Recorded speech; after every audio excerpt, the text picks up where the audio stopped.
আপনারা দেখেছেন যে জীবনদায়ী ওষুধ এর আগে যারা সরকার ছিল আমাদের কংগ্রেস সরকার বা যুক্তফ্রন্ট সরকার বা যে কোনো সরকার ছিলেন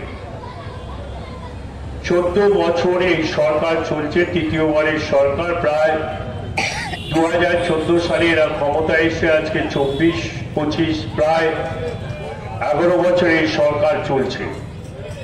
পান্ডুয়ার মানুষ তথা বাংলার মানুষ আপনারা জানেন যে ভারতবর্ষে যখন এই সরকার আসেনি তখন নরেন্দ্র মোদী বলেছিলেন, অমিত শাহ বলেছিলেন, বলার পরে বলেছিলেন এনডিএ যখন 2001 সালে এসেছিলেন, তারপরে অটল বিহারী বাজপেয়ী সরকারে ছিলেন, সে সময় একটা সরকার চলছিল 14 থেকে 25-11 বছর এই সরকার যারা নরেন্দ্র মোদী এই সরকারে এসে বলেছিলেন বা বিজেপি বা আপনার অমিত শাহ নরেন্দ্র মোদী প্রচারে বলেছিলেন যে আমরা যদি আমাদের সরকারে আসি এই বাংলা কেন ভারতবর্ষে যেখানে গ্যাসের দাম 440 টাকা সেই গ্যাসের দাম আমরা 220 টাকা করে দেব। তারা বলেছিলেন যে ভারতবর্ষ হবে একটা উন্নত স্তর ভারতবর্ষ সরকার হবে। 2014 সালে আপনারা যদি আমাদের ক্ষমতায় এনে দেন তাহলে বছরে 2 কোটি বেকারে যুব সম্প্রদায়ের মানুষদের আমি কর্মসংস্থান দেব, চাকরি দেব। 2014 সাল থেকে 2025 11 বছরে বলুন বাংলার মানুষ, ভারতবর্ষের মানুষ তথা আমার পান্ডুয়া হুগলি জেলার মানুষ আপনারা বলুন সত্যতা আছে?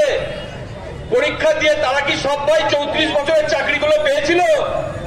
তারাও কি সঠিকভাবে চাকরি যোগ্যতা দেখাতে পারবে? লাল পার্টি করেছে, ব্যাগ নিয়ে মাস্টারমশাইরা আগে দেখবেন সিপিএম এর মিছিলে সবার আগে হেঁটেছে। তার কারণ 8 পাস করলেও চাকরি, 7 পাস করলেও চাকরি, মাধ্যমিক পাস করলেও চাকরি, উচ্চ মাধ্যমিক করলেও চাকরি, বিএ পাস করলে তো চাকরি হবেই। খালি লাল পার্টি ঝান্ডাটা ধরে হাঁটতে হবে সামনে, তবেই তার চাকরিটা নাম নথিভুক্ত হয়ে যাবে। সিপিএম পার্টি আপনারা আপনাদেরকে 34টা বছর ধরে মানুষ দেখেছে। তথ্য দিয়ে বলতে পারবো 2011 থেকে 11-13 মে এবং 2025 আজকে এপ্রিল মাসের আজকে প্রায় 5 তারিখ চলছে। আমি ব্যাখ্যা দিয়ে বলতে পারবো বাংলার মুখ্যমন্ত্রী যে 72টা প্রকল্প করেছে ভারতবর্ষের ইতিহাসে কোন মুখ্যমন্ত্রী বা কোন প্রধানমন্ত্রী পর্যন্ত সেই কাজগুলো করতে পারেনি। বলুন এই অনেক ব্যবসাদার আছে, কেউ সিপিএম এর সমর্থন করেন, কেউ বিজেপির সমর্থন করেন, কেউ তৃণমূল কংগ্রেসের সমর্থন করেন।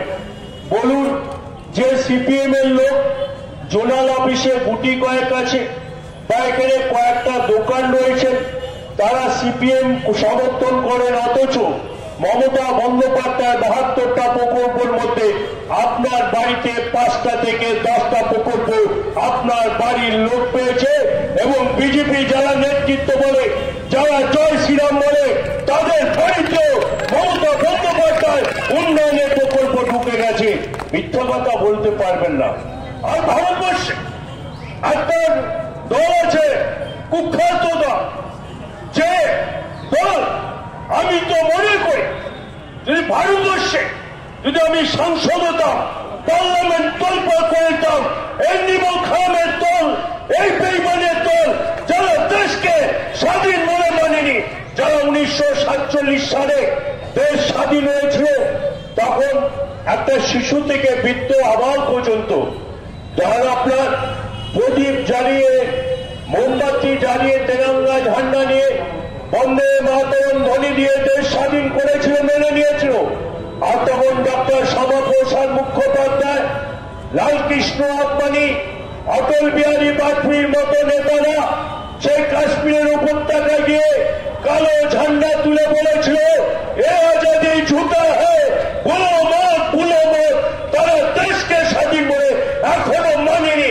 তারা আমেরিকার কাছে দেশকে বিক্রি করে দেওয়ার জন্য চক্রান্ত করছে এই নরেন্দ্র মোদীর দল। মানুষ ব্যাখ্যা করুন তৃণমূল কংগ্রেস 2011 সালে এসে 2025 প্রায় 14 বছরের আমাদের সরকার। আর একদিকে ব্যাখ্যা করুন যে 1977 থেকে 2011 প্রায় 34 বছরের বামপন্থ সরকার। আপনারা ব্যাখ্যা করুন যে 2014 থেকে 2025 কেন্দ্রীয় সরকার কটা ডেভেলপমেন্ট করেছে, আপনারা ব্যাখ্যা করুন। যদি পান্ডুয়ার মানুষ বলতে পারেন 34 বছরে বামফ্রন্ট এই কাজগুলো করেছে, উন্নয়ন করেছে, আমি রাজনীতি করা ছেড়ে দেবো। বলুন খোঁচা খোঁচা দাঁড়ি যে ভারতবর্ষে কি দায়িত্ব নেবে? নিজের বউকে পরিত্যক্ত করে দিয়ে, নিজের বউকে তাড়িয়ে দিয়ে সে এখন দেশ সেবায় মগ্ন হয়েছেন। দেশকে যারা নারীকে সম্মান দিতে পারেন না, এই প্রধানমন্ত্রী যে ভারতবর্ষের কোন নারীকে তিনি সম্মান দেবেন?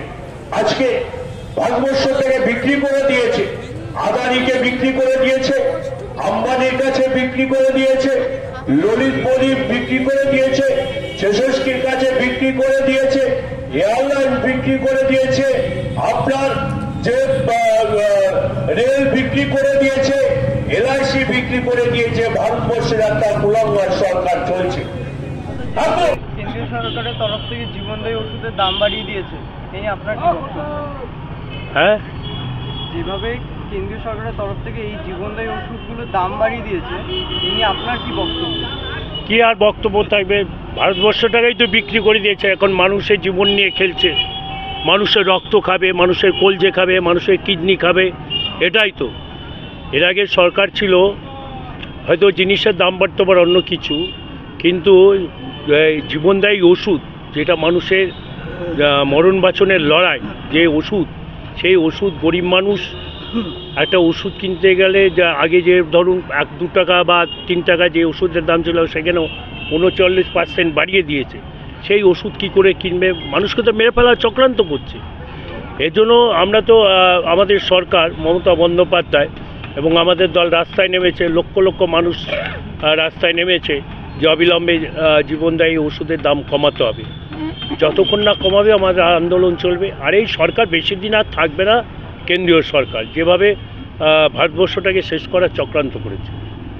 বলা হয় যে শিক্ষা এবং স্বাস্থ্য ব্যবস্থা পড়ে গেলে একটা সরকারও পড়ে যাওয়ার সম্ভাবনা থাকে। এই বক্তব্যের সাথে কি আপনি সহমত পেশ করেন? দেখুন, আমাদের স্বাস্থ্য মমতা ব্যানার্জি যা করে দিয়েছে, সারা বিশ্বের দরবারে একটা নজির সৃষ্টি করে দিয়েছে। আর শিক্ষা যা ব্যবস্থা করে দিয়েছিল বামপন্থ সরকার, সেখানে কিছুদিন আগে দেখবেন ভারতবর্ষের মধ্যে শিক্ষার ব্যবস্থা পশ্চিমবাংলা এখন 1 নম্বরে আছে। তাহলে আমি তো মনে করি মমতা ব্যানার্জি শিক্ষা স্বাস্থ্য সর্বদিক দিয়ে এখন প্রথম স্থানে। সরকার ফেলার তো কোনো ব্যাপার না। একটা সরকার ফেলতে গেলে তার মেজরিটি পার্সেন্ট দরকার, সেখানে তো নেই, কী করে করবে? এক ধাক্কায় 26,000 শিক্ষক শিক্ষিকার চাকরি চলে গেল, এই নিয়ে আপনার কি বক্তব্য? এটা পুরোপুরি কেন্দ্রীয় সরকার। এই সঙ্গে দায়ী হচ্ছে কেন্দ্রীয় সরকার আর প্রধান বিচারপতি। দেখেছেন ওয়াকফ কেলেঙ্কারির, ওয়াকফের বিল প্রত্যাহারের বিল পাস করার পরে রাতারাতি তিনি প্রধানমন্ত্রীর সঙ্গে দেখা করলেন, তাকে অফার দিয়েছে রাজ্যসভার সাংসদ হিসাবে। এটা পুরোপুরি কেন্দ্রীয় সরকার, অমিত শাহ এবং নরেন্দ্র মোদী যুক্ত। এবং আমাদের সরকার মমতা বন্দ্যোপাধ্যায়, যাদের চাকরি চলে গেছে তাদের মমতা বন্দ্যোপাধ্যায় তাদের পাশে আসেন, আমাদের নেতৃত্ব সেই বিষয় নিয়ে চিন্তাভাবনা করছেন। এই ব্যাপার, এই শিক্ষা নিয়ে যে ব্যাপার চলছে, কি বিধানসভা কি কোনো এফেক্ট পড়বে? বিধানসভা ভোটে আগামী যে ভোট, আমি তো মনে করি কোনো এফেক্ট পড়বে না। কারণ হচ্ছে, যদি তদন্ত হয় 2009 সালে যদি হয়, বামফ্রন্ট যে চিরকুট দিয়ে ঢুকেছে, আবার 8 পাসে ঢুকেছে, 10 পাসে ঢুকেছে, সেইগুলো করে বামফ্রন্টের তো হাতে হাড়ি মরে যাবে। আর মমতা বন্দ্যোপাধ্যায় ন্যায্যভাবে সঠিকভাবে করেছেন এবং এটা বিধানসভা আমি মনে কোনো এফেক্ট পড়বে না। এবং মমতা তার জন্য তার ব্যবস্থা করে নিচ্ছে। যে একজন মানুষ যেরকম মমতা বন্দ্যোপাধ্যায় গরিব মানুষের জন্য সর্বদাই, সাধারণ মানুষের জন্য সর্বদাই চিন্তাভাবনা করেন কার ভালো কতটা হবে, সেরকম শিক্ষাকর্মীদের জন্য, শিক্ষকদের জন্য মমতা বন্দ্যোপাধ্যায় চিন্তাভাবনা করে নিয়েছেন। আশা করি এই সরকারের কোনো অসুবিধা হবে না।